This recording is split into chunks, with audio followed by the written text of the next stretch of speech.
Bienvenue dans la Batcave. Aujourd'hui on se retrouve pour une nouvelle vidéo. Donc là en direct, là je suis en direct sur Twitch. Donc si vous voulez qu'on parle de sujets n'importe lesquels, n'hésitez pas à me suivre sur Twitch. Comme ça on peut discuter en direct. Là il n'y a pas beaucoup de monde sur le live, mais je le fais quand même en direct parce que ça peut quand même aider. Et on va parler aujourd'hui de la peur de l'abandon. De la peur de l'abandon en général, pas que dans les relations amoureuses par exemple. Parce que c'est souvent le cas, on va dire ça comme ça, mais il y a différentes peurs de l'abandon. Vous voyez ce que je veux dire? Alors je prends mes petites notes. Déjà, la peur de l'abandon. Qu'est-ce que c'est finalement? C'est une crainte intense d'être quitté. Ok? Rejeté, laissé seul. Ça on est d'accord. Ça peut concerner, donc comme je l'ai dit tout à l'heure, les relations amoureuses, les amitiés, voire les relations familiales. Être rejeté par sa famille, etc. Ça peut être une perte de l'abandon. On est d'accord parce qu'on a les 5... Je sais pas si vous avez lu le livre des 5 blessures de l'enfance. C'est très intéressant. Je sais plus combien le titre des 5 blessures, mais c'est super intéressant. Ensuite, c'est souvent une angoisse persistante, donc on a besoin d'être fortement rassuré, etc. Donc ça peut être une impression que l'autre va partir. Donc du coup, ça peut se manifester comment? Par la peur excessive. On a toujours peur, des messages, etc. On se dit ouais, qu'est-ce qu'il a dit? Ça se trouve, il veut me quitter, machin, je sais pas ce qu'il me raconte, etc. L'anxiété. Donc ça, on s'attache très fortement, on en a peur, mais d'un côté, on est en mode ouais, mais je sais pas. C'est assez compliqué, c'est assez complexe. La difficulté à voir les conflits. Dès qu'il y a un conflit, on voit l'échec. Parce que je pense que c'est aussi ça, je pense que c'est aussi une part de peur de l'échec pour moi. Parce que du coup, être entre guillemets l'abandon comme un échec, c'est vu comme je suis pas à la hauteur. Donc on m'a laissé. Ce qui n'est pas vrai. Après, principalement, la peur de l'abandon, elle vient de l'enfance. L'expérience, si vous êtes fait quitter, des trucs comme ça, c'est sûr que ça peut être compliqué. Ça fait très mal. Surtout si tu le sens pas venir, c'est encore plus la merde. Vraiment. Après, il y a des traumatismes, forcément, quand tu t'es fait trahir, comme j'ai dit, etc. Et le manque de sécurité, quand on n'a pas...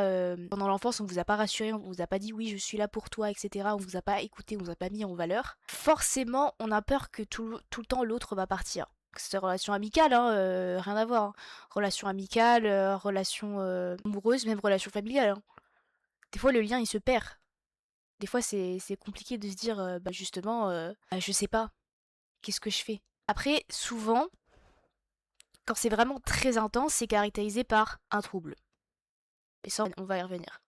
Les conséquences de tout ça, c'est qu'on va être dans une instabilité un peu émotionnelle, où on va toujours être dépendant en mode et si l'autre il dit ça, et si je m'en vais, et j'ai peur, et machin.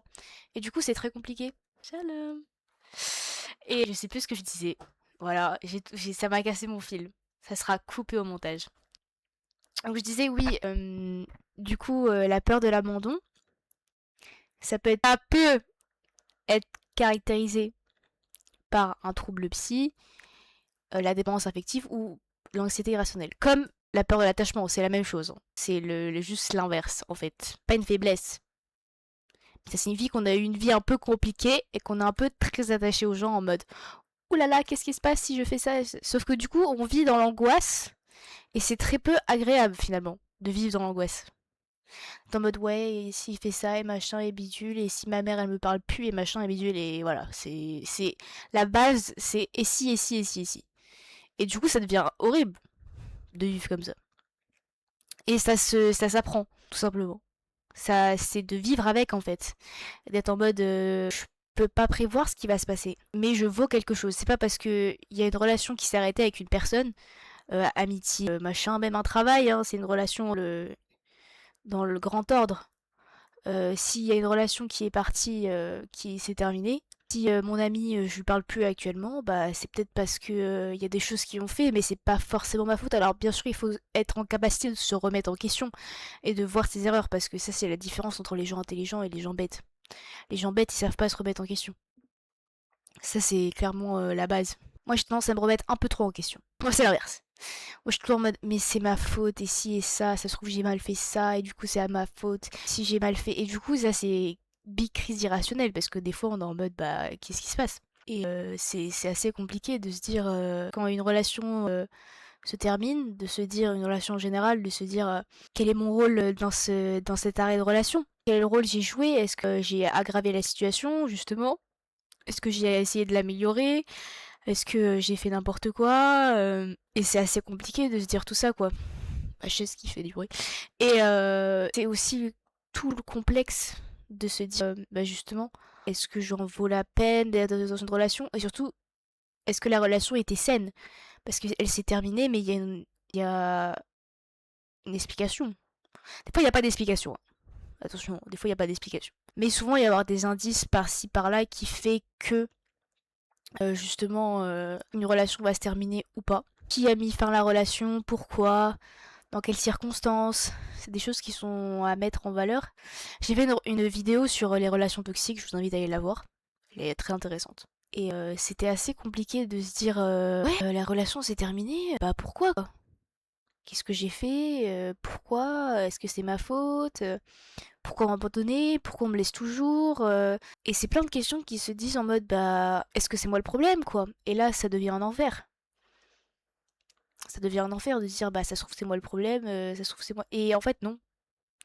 Vous pouvez avoir une part, d'accord, dans le problème, sauf que dans une relation en général, dans une relation avec deux personnes, vous êtes deux. Donc forcément, on va dire c'est 50-50. On part de là. Donc non, vous n'êtes pas seul. Après, il faut savoir aussi se remettre en question, ça c'est normal. Mais je pense qu'on a un peu divagué sur le sujet de l'abandon, mais pour moi cette peur, bah souvent ça vient des traumatismes et de l'enfance, hein, on va pas se mytho. C'est quelque chose qui se travaille. Je vous invite d'ailleurs à aller voir une psychologue, enfin un psychologue, enfin un professionnel de santé. Ça peut franchement vous aider dans tout ça et voilà. Si vous avez d'autres sujets que vous voulez aborder, d'autres trucs, et puis voilà. Merci beaucoup à tous de m'avoir écouté. Donnez-moi votre avis en commentaire. N'hésitez pas à me dire quel autre sujet vous voulez voir, que je développe un peu plus, que je parle d'autres choses. Et voilà. Merci beaucoup, gros bisous à vous. Abonnez-vous.